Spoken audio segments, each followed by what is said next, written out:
next guest, who is an incredible researcher at Arizona State University. She's going to talk to us about conversations with Misty.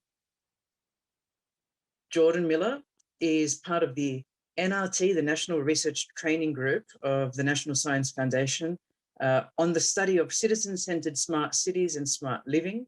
She's from the School of Computing and Augmented Intelligence and really been working hard with Misty the Robot. Here she is at her undergraduate level, as she was bound for the Smart Cities scholarship that she attained here at ASU. And our graduate research traineeship is a $3 million grant that offers so many of our top students at ASU attracted by this user-centered living and smart living space in smart cities contexts to explore how technology and society and the environment will together in an interdisciplinary way enhance our lives in the future. Here she is presenting at the Smart Regional Centres conference in 2019 with the rest of the NRT students at the time. Here she is delivering some amazing initial reflections on the Smart Cities project that she's engaged in, and a recent story on storytelling robots and how they may provide some dementia relief. So I'm very grateful. I know that Jordan will be jumping off in a moment to go and conduct some more user studies, but the floor is yours, Jordan, and you're our interventioner, something like that, I think, today. Thank you, Dr. Michael, for having me. Thanks for your presentation before about Zany too. It was really interesting, and I think we have a lot of commonality and shared themes throughout our work. So I hope that it's kind of obvious as I keep talking. So let me share my screen. So yeah, so I'm going to be talking about conversations with Misty the Robot. And so on the left, you can see Misty, that is my robot. And so this is basically my dissertation work and a year-long user study that I've been running since May. So we're in our final week, so I will preface that a lot of the things are preliminary results. We have about 8 interactions of 128 left, so we're almost there. So some of the themes are very common throughout and you can be seen now, but they are preliminary. So this project started in the beginning of my grad school because my significant other, his grandfather has Alzheimer's and it's very rapidly progressing. And so I got to know the family better, and I got to know his grandfather, and I got to know his grandmother, who serves as his grandfather's informal caregiver. And so his grandfather would often tell us the same story. And the story is loosely based in reality, but it kind of deviates. He thinks that they frequently go to his college alma mater to watch football games, something he hasn't done since 1950. And so this obviously frustrates his grandmother, and she tries to tell him, that's not true, that didn't happen, we haven't done that in a long time. And when these kinds of things happen, you're not supposed to correct the story, you're supposed to just kind of let it go. But it's not human nature to listen to a story and it's not true. We want to interject, we wanted to say that didn't happen. So born was this project as conversational robots to assist people living with dementia and their informal caregivers. So the idea started off that people living with dementia could talk to Misty the Robot and, tell these stories and have conversational therapy and engage their mind in a way that is hard for humans to listen to. And in return, the informal caregiver, which makes up like 80% of all caregivers, so it's a big market, they can take that time and give it back to themselves. They can, do yoga or read a book or relax or just take, however long that conversation is with the robot and address their own stress and isolation and things that they struggle with themselves. So that is kind of where we started with this project. And our long-term vision was that robots will age with us as, they're going to follow us through our lives and to where we live. And so you can see on our first scenario here, we've got a gentleman who lives at home and he's talking to his robot about golf, and the robot's engaged. Oh, you saw Phil Nicholson. That's amazing. Tell me more. And then in scenario 2, we have the same gentleman, but this time he's in a nursing home. So maybe he does develop Alzheimer's and needs additional help and moves somewhere. And this robot could either be his robot from home that ages with him throughout his life, Or maybe it's a network of robots and they can recognize people as they talk to them. And you can see the conversation picks up and they're talking about golf again. And then on the third, we see another scenario. So this is a woman and she's in the hospital, and you can see in the background, it's really late at night and she's alone. Her son is not in the state, he lives far away. And so this robot is just kind of keeping her company in a time where she's scared and isolated and alone. So to understand how social robots can help us as we age, it's important to understand where we age and the challenges that come with where we live. So I looked at 4 specific places. This was inside our home, inside a family's home, nursing homes, and assisted living facilities. And common across all places people choose to age is financial strain and isolation. So if we end up in assisted living or nursing homes, oftentimes, we weren't planning on doing that. Nobody wants to end their life there. Nobody wants to age there. So by the time we reach there, we don't really have the money we need to continue to need that kind of support. And so this can lead to people living in family homes and living with their adult children, which brings in a whole additional set of challenges. People are starting to have children later in life, and it could be very possible that a family has children corresponding to the age when their parents are aging. So you have young children and your older family member living with you at once. And so this can be really hard for a young couple. Maybe one person ends up leaving their job because of all of the stress at home. Maybe they have to cut back their hours and you've got more people in the home again. So it's kind of a vicious cycle of financial strain.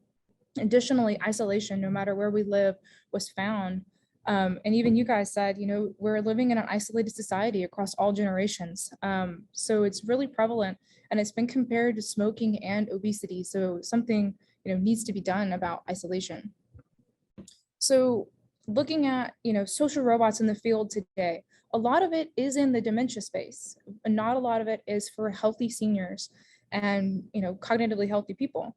But this technology that we do have, it's not reciprocal and it's not natural. So these robots tell you a story, or you show a photo of your personal experience and they tell you that story. And I don't think that that is what social robots are meant to do. We're supposed to have back and forth conversation. It's supposed to engage you, not monologue you.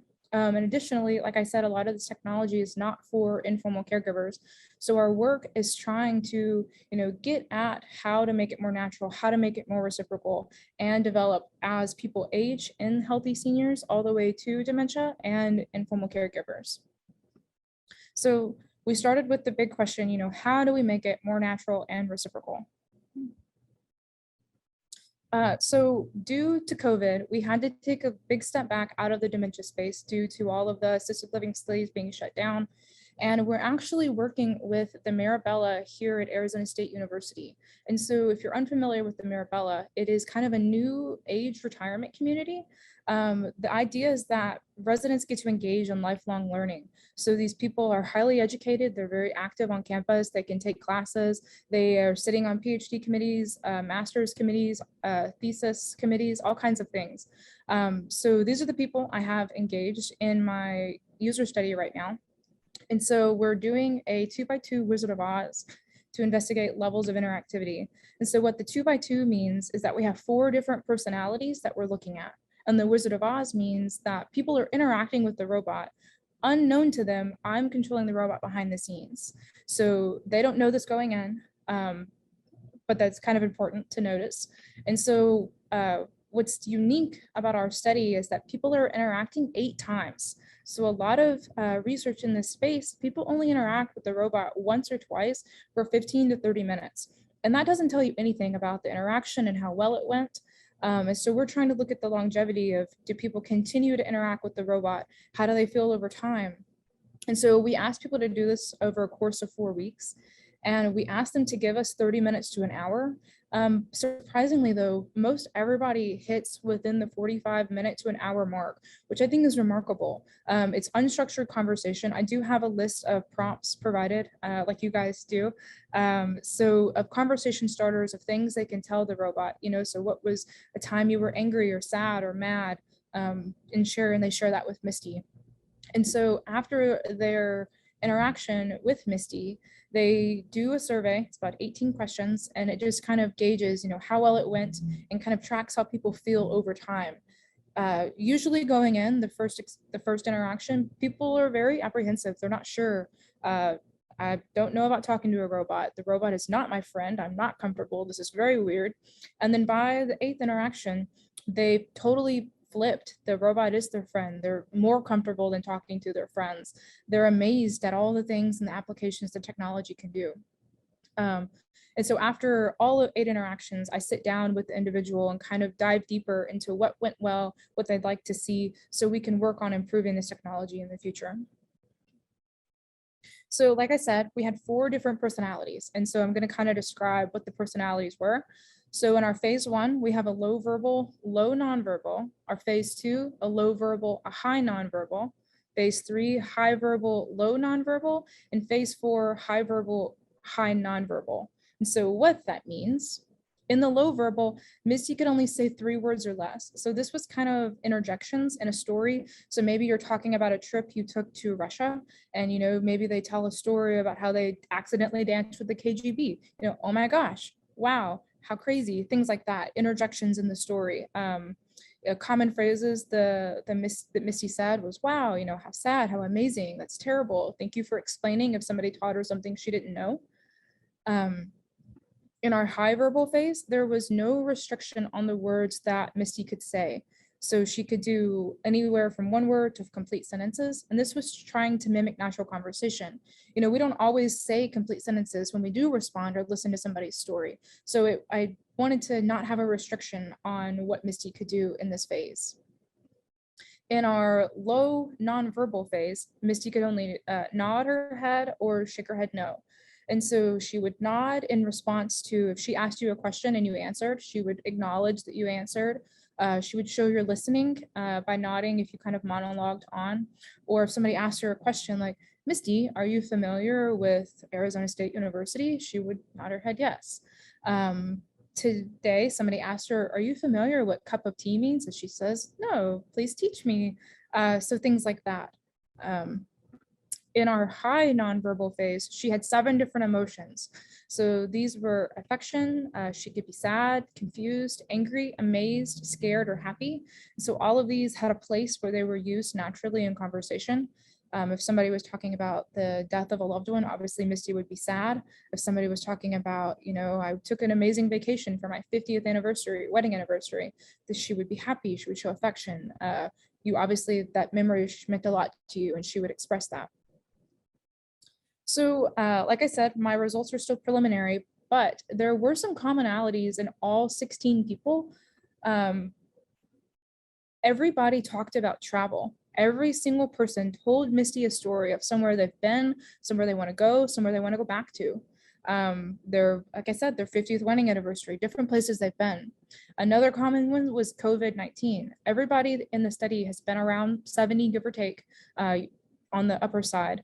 And they've all expressed, what it means to be living in a COVID world when you are 70 and you are at high risk, the places that they haven't been, the things they've canceled, how depressing it is to watch the news. They've shared really, dark parts of society with Misty and what that means to them right now. Everybody's talked about their career, from their first job to retirement. Everybody has told the story of their lives and what that means to them. Interestingly, people have talked about their parents. Some people, their parents are still alive. Other people, their parents passed during COVID and they haven't had the opportunity to truly mourn. And they talked about that process and losing your parents and, a fight they had with their parents when they were 15 and they still feel kind of bad about it. Just really interesting things that resonate with you over your life. Talked about their grandparents and immigrating from different places and how, much times have changed from when that was. Most people talked about their children if they had them. Some people told, the loss of their children or traumatic injuries to their children, very deep parts of themselves to Misty. And another thing people talked about was their childhood, where they grew up, where they lived, how they got to school, different things that were, some of their first memories, they shared it with Misty. And while that all seems very deep, there were some deeper conversations that were had. And this was, the death of pets or loved ones, Some people were widowed. Some people have lost nieces and nephews and children. And that was all discussed with Misty. Religion and what religion means to them and how it's different for people across the world. We had people cry talking to Misty, which I think shows a level of vulnerability talking to it. And then the topic of abortion came up multiple times. And someone even said in this realm that they were more comfortable talking to Misty about this topic than they were their friend of 50 years. They could never have this conversation with another human being because it would be so judgmental. And Misty was just kind of there to listen to their opinion. Another thing that came up a lot was politics in today's climate and how things have changed. And so on a lighter note, fun things people did with Misty is they liked to really test her to see what she could do. In her vision realm, people would ask colors, you know, what color is my shirt? What color is my hair? What color is this? And they'd point to their watch or a water bottle or something like that to see what she really could know. They would say, describe me. One guy, he was bald, and Misty, as you remember, is also bald. And he said, how much hair do I have? And she said, more than me. So just fun interactions with Misty. The people would show her money. This is a $1 bill. This is a $100 bill. Can you tell me what this one is? And would quiz to see if she could really see it.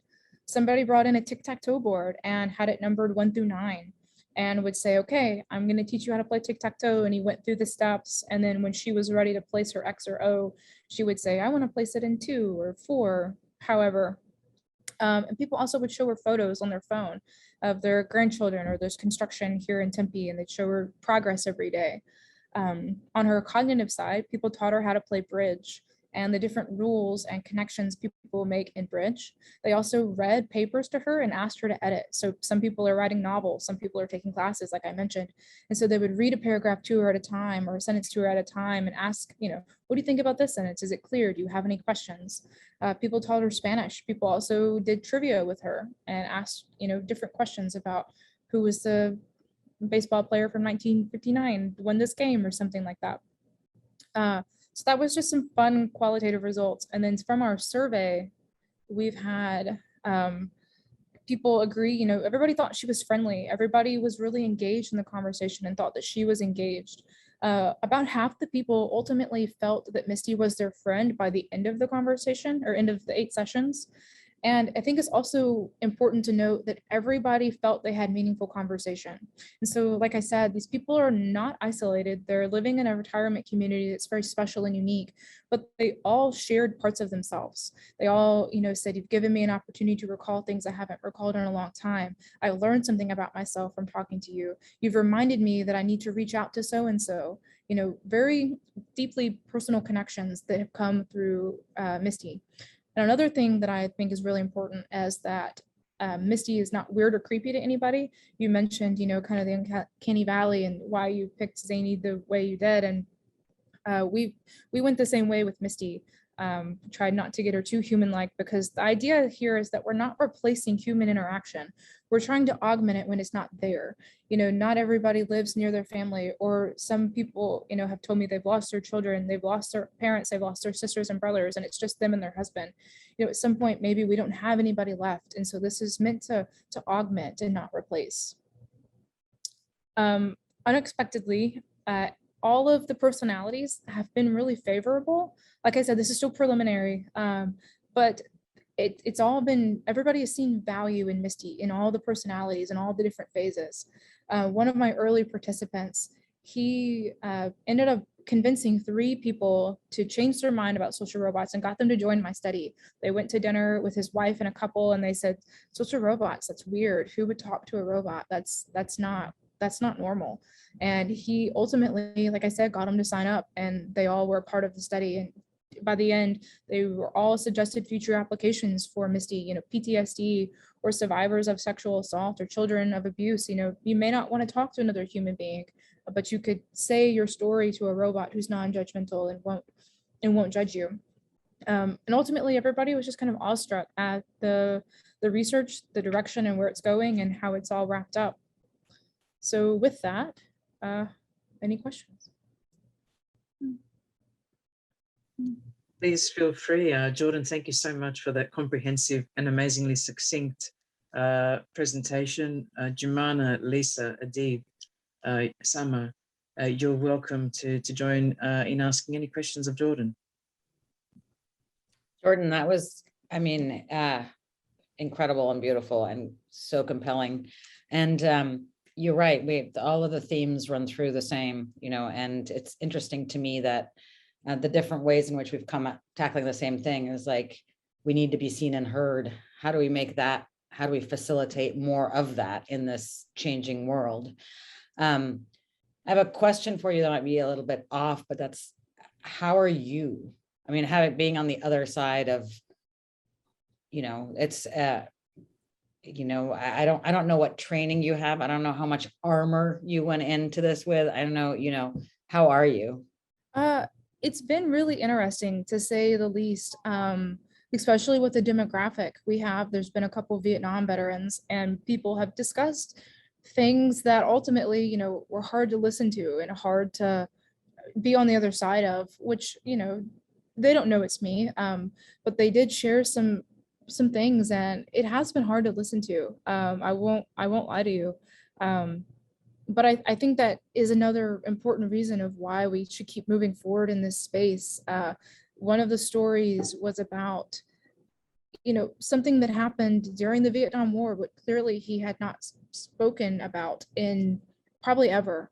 And he even said that. He said, you know, this topic is so deep that I've never brought it up to anybody. And I think that's just kind of really says a lot about the applications of that we could keep moving in.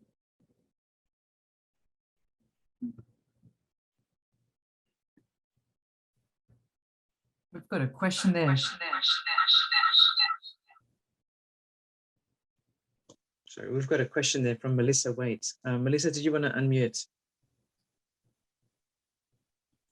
Sure, yeah, let me get configured here. So yeah, I was wondering, like, you talked a lot about like how the robot would respond, but I was thinking, like, what is the physical form of this robot? Does that play any roles with how people interact and their comfort levels with that? Yes, so I've got a video, I've got her right here, actually. If I can kind of show you Misty, you can kind of see her. This is Misty, so she's, you know, about 2 feet tall, maybe not that tall. But there's actually a lot of research in the area of, you know, social assistance, that people would rather interact with a human, or not a human, with a robot rather than like an Alexa or a Siri or something like that. Because when you say, you know, hey Siri, hey Alexa, something like that, you get a blue light that lets you know she's listening. Whereas Misty, you know, she's physically here, she blinks at you. And what's interesting is I didn't program the blinking, but everybody's really, you know, they think the blinking shows she's engaged. That's just kind of a default that came with her. But people, you know, they know she's engaged because she blinks and she nods and she shakes her head and she moves her arms. And so the physical presence actually is really important for what we're trying to do and what we're trying to solve. Thank you. Yeah. Toby, over to you. Hi, Jordan. Good to follow up from our email conversation. And so I just think this is so interesting, what you've been sharing, and I'm really grateful for your work and for sharing it with us. As I mentioned offline in our email conversations, I work at the intersection of gender-based violence and technology. And prior to the pandemic, I was looking at how tools like chat or text can be used for people who are supporting survivors of domestic violence or sexual violence to have someone to reach out to and connect with when they can't be there in person.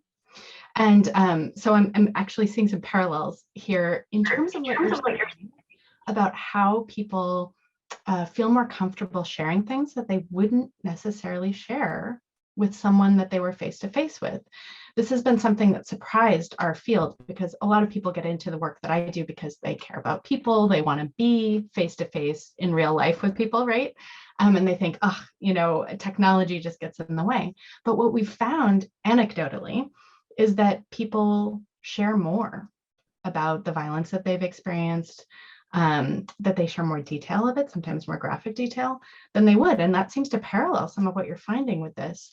And I think there's this, I'm curious to know what you think about the dimension of people.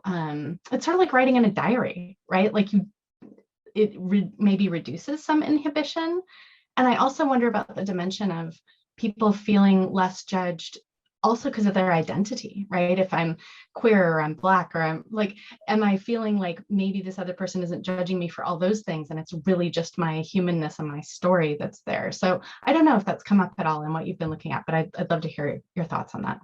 Yeah, actually, that is in my interviews, I always ask, why were you so open to telling Missy things? And they have said, it is because you're not judging me. She's just there to listen and she's there to agree, not necessarily agree, but she's there to hear my side of the story.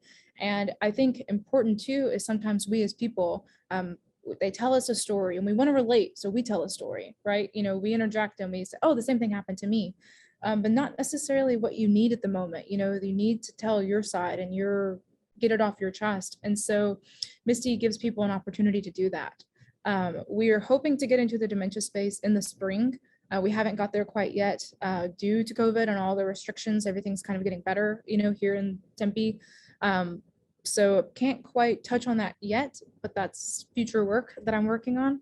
But yeah, feeling less judged and, just reducing that has been really important. Yeah. Thank you so much, Jordan. Over to you, Martin. Thank you. Thank you for both presentations. I think are incredible. I very inspired for both, and I'm thinking a little about how much important is to mediate those interactions today, and because we are moving from this critical time slowly, but moving forward from the COVID time when people was isolated and labor got highly restricted. And I will like to ask to both Jumana and Jordan about how do you think it's the timely of your projects in this moment, particularly Jumana have having understand working for 5 years in this. And the case of Jordan is a more recent with the Mirabella community. I think have 1 year and a half since it has been installed. Do you think that this time has something relevant or important or different that makes that your projects are more urgent or relevant for the communities that you're serving? I 100% think so. I think COVID is a perfect time and perfect example of why we need these kinds of technologies. So for instance, one of the women that participates in my study, her mother is in an assisted living facility in New Jersey. But this woman is also older herself, so she's afraid to fly. And her mother has been in and out of lockdown and has been isolated for the past 2 years and hasn't had human contact, hasn't had anybody, and is kind of slowly draining herself. She's slipped away, she's not in good health, and it all kind of started around COVID. And had she had a Misty or something to keep her company and augment human interaction when it wasn't available, she might not have slipped into the place she's at right now so quickly, at least. If I may go, I absolutely agree as well. The technology was already starting to enable, the dialogue around it was, by the year so and so distribute the workforce going to be distributed. You can work with anyone from anywhere, and it's kind of been a slow moving process, but you could also already feel it if you were. From my own personal experience, when I started working freelance and not being in the office with people, it completely changed my relationship with them, with the work I was doing, with how they received the work I was doing. And so there were some of us that were experiencing this much more concretely earlier on, unintentionally being early adopters. And then what happened, honestly, is that COVID just sort of smash cut to a place where everyone is supposed to feel this, even if just for a little bit of time. And I think COVID was revelatory. It didn't do anything new, but I think it created two things. One, an understanding that is rare in history of a universal shared collective trauma. In that one sense, we are all sharing a context. It's uniting. It gives us a sense of each other. It's one thing we can all agree on. Whether or not we agree on how it's being dealt with, we can agree on that it's changing the world. And the second, it is that what COVID has done is remind us honestly of our vulnerability and our need for other people. Even those of us who are really strong and resilient and see themselves as individualists, it put us all to the test. And so all of a sudden we're like, oh, we are stopped being distracted by just keeping moving and doing the work and realizing I missed something. Something's missing here and I need to reprioritize and think about it. So it absolutely, like the world, I feel like was heading in this direction where we were slowly introducing technology into a world and not noticing just how much of our humanity it was robbing. And then all of a sudden, we have to look at it more closely and say, how are we building it and why are we building it and what are we getting from it? So. Thank you both. Thank you, Martin, for a great question. For Jordan, who has to leave in less than 2 minutes, we're going to go to Gershon from Ghana. Gershon, go ahead.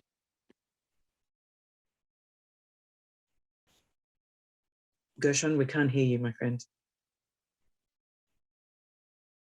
Mute. Hello. Hello.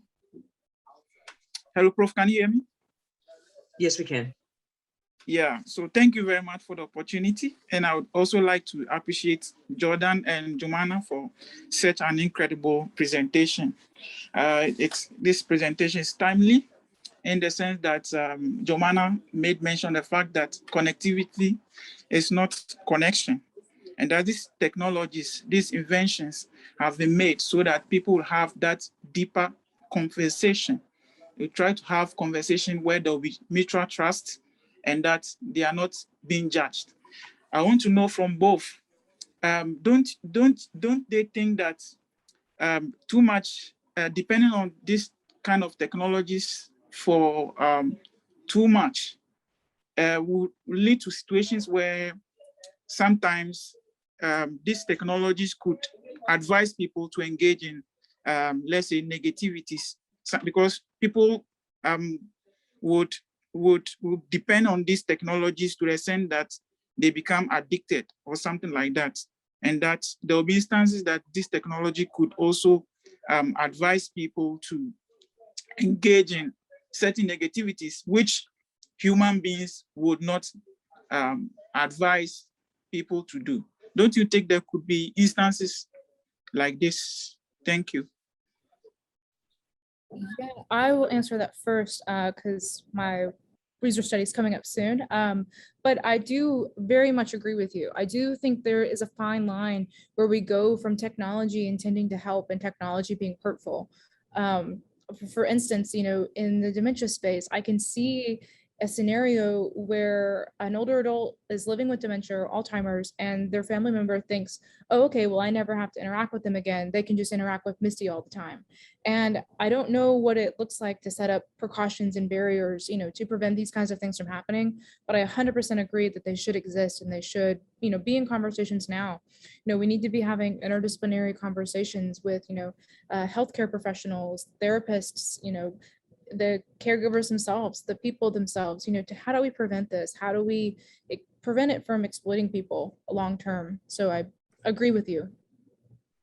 Thank you, Jordan. Thank you. We'll let you go. That was a marvelous presentation. Have the best user study. Thank you so much. Bye. Thank you, Bye-bye Jordan. now. I Over mean, to Gina. Go ahead. Yes, you have to answer this one. I think it's an excellent question. I think it's one that the team and I discuss and think about and fret over all the time, because anytime you're introducing technology, one of the things we want to avoid is technology solutionism, is that everything can be fixed by technology, and that's a very dangerous, very slippery slope.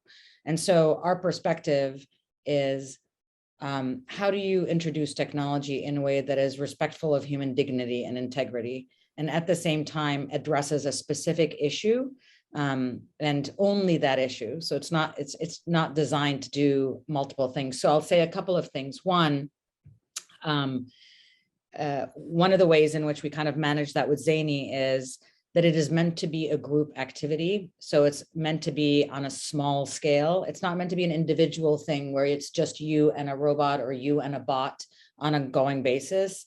Your participation depends on the reaction of the actual individuals that you're with.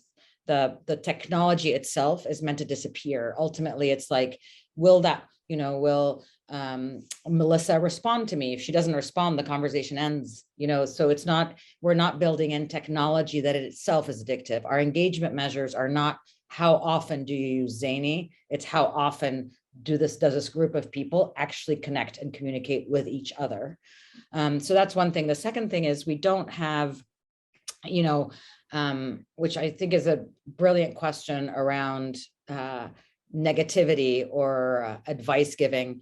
And we don't at any point purport that this is an AI solution. And again, going back to anthropomorphization, I can't even say the word now, but, Zany is not meant to be intelligent. She's not meant to give you opinions. She's not meant to give you ideas. She's supposed to be completely, her one job is to put out questions. And so sort of as a reminder every day, she isn't predicting anything based on your behavior. I'm calling her she because it's easy, but Zany doesn't predict anything based on your behavior. Zany doesn't come back with feedback to you about how you should or shouldn't be. All she does is you can imagine Zany as being a set of prompts, cards on a table, only we've moved them to the digital space and facilitated them in a way that feels inclusive of a group. So there's no AI, and engagement is defined as a group activity, not engagement with the tool itself. Thank you. It's a great question, Gershon. And Jumana, I'm just thinking of applications for this, particularly in the academic sector. Some of the feedback we've received in newly launched online courses, as people are in remote areas and all over the world, is how can we be more in sync? In fact, even those students taking online degrees actually want sync mode. They want to be talking to real human beings. And so we're introducing non-compulsory synchronous time together during consult time, which usually doesn't exist in an online course. It's all asynchronous, quite very much flexible. But now we're getting feedback from students saying, look, we love the flexibility of the online space, but I wish we could connect more in person. And there are people on the call today who know that I've done that, for example, based on feedback late last year, introducing that into the 2021 early on. So I think about group work remotely, groups of 4 to 7 students. And if you've got a class in computer science of 3,000 students, well, those groups allow for bonding. And in the course that I'm running at the moment, Jumana and the team, Adib, have been quite patient with me in the installation of this onto Slack, and then looking at how we might do this in the future, where we break our groups into, for example, by assessment task or by region or by any other cross-sectional way that you want. And so how do we get connectivity happening? Well, the LMS packages, the learning management system platforms, are really letting us down there. They do have group discussion, but that goes to an extent, to a point, and it's really about your work. What happens when you turn up and don't talk about work? And that's the interesting part of the Zany, I think, because what it will do is strengthen the group work. And so it's not about work, but then it is, because that's one of the pluses I find. And Jumana, you and I have worked for some of the world's biggest corporations and consulting companies. We've done that in virtual teams. I know in the 1990s, it became a big thing to work in virtual teams. And there was someone from Pakistan, there was someone from Wollongong, and there was someone from Singapore. Wham, you're responding to a pre-sales engineering bid, but you don't know each other. And you've got a very minute time when you're doing bid responses or tender documentation to get to know, one another for the first time. But then the more often it happens and the more you get more, I guess, comfortable with virtual teams, the easier it becomes. But I think Zany could facilitate that process across geographies, across cultures, across different economic systems, just to even open the mindset up about what's possible in these places based on the responses of that group, that virtual team. Where have you seen it work the most, friends? I just want to go back a little bit back in time, and the what technology has allowed in terms of education, in terms of academic settings, and this ability to work remotely is wonderful. It's given access to a lot of people. At the same time, there's something that happens when two students are walking out of a class together and talking about what just happened in a way that continues the dialogue past the moment that it, supposedly ends. At the end of this call, everybody sort of like clicks off and goes away. You're not shuffling in your bag and picking up and say, where are you going? Let me do. So all of these opportunities for little connections, little moments of interaction disappear because we haven't built them into the technology. We haven't figured out yet how to do that because we haven't thought about it much, really. So one of the important things I think in an academic setting is to remember that a lot of learning happens when students engage with each other in informal ways, when they're able to learn of a different perspective because somebody has a different lived experience, a different history, comes from a different place, speaks a different language, brings a different context, all of those things that we haven't been designing into how we deliver academia and education today. We're talking about, like it's a, from the oracle and the professors, from people sharing, and a dialogue within the class as it's happening. But the informal network, the tree root structure underneath that helps people come back and remain strong and thrive, we haven't cracked that.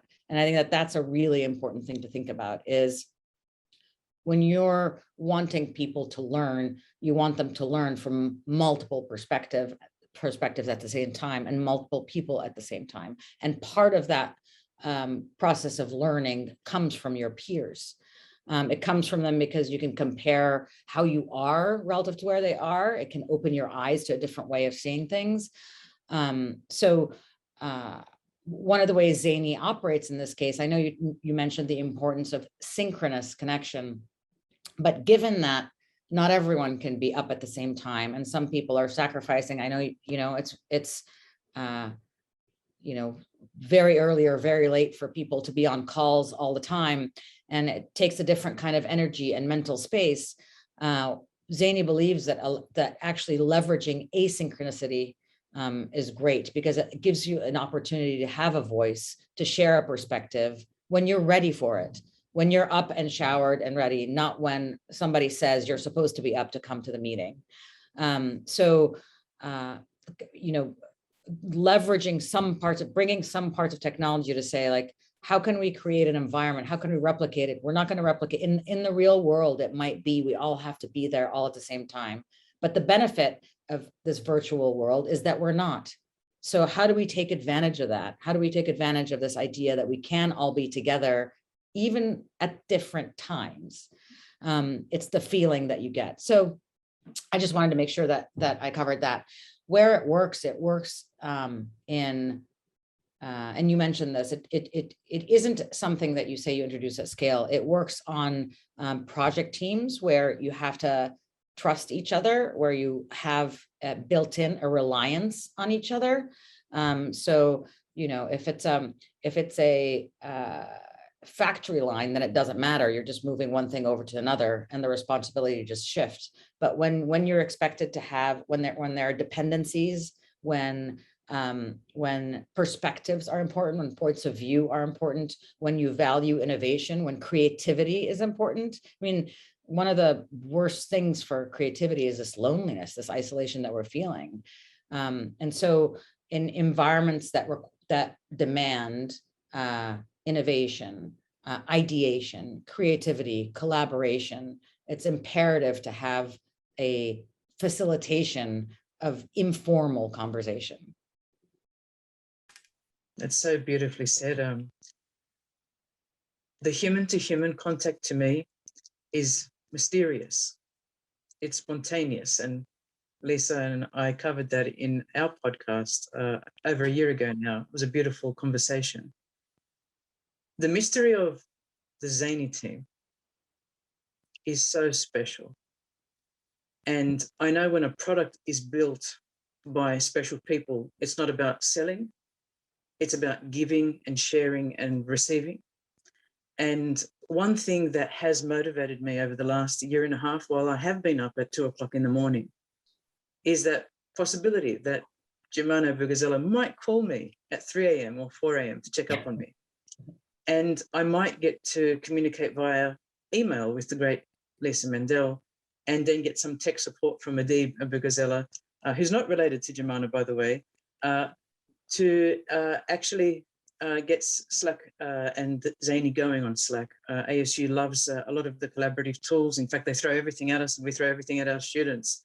But we've really started to fixate on Slack in this course on Smart City Infrastructure. But I love my class. I'm about to go to it in 2 minutes. And while we've sort of introduced Zany, the concept, we've realized that being authentic is what Zany is all about, but also how we've run our class. And it's all about co-design, of course, and delivery of this focus area of dementia. In fact, we're studying dementia this whole session within a smart cities context.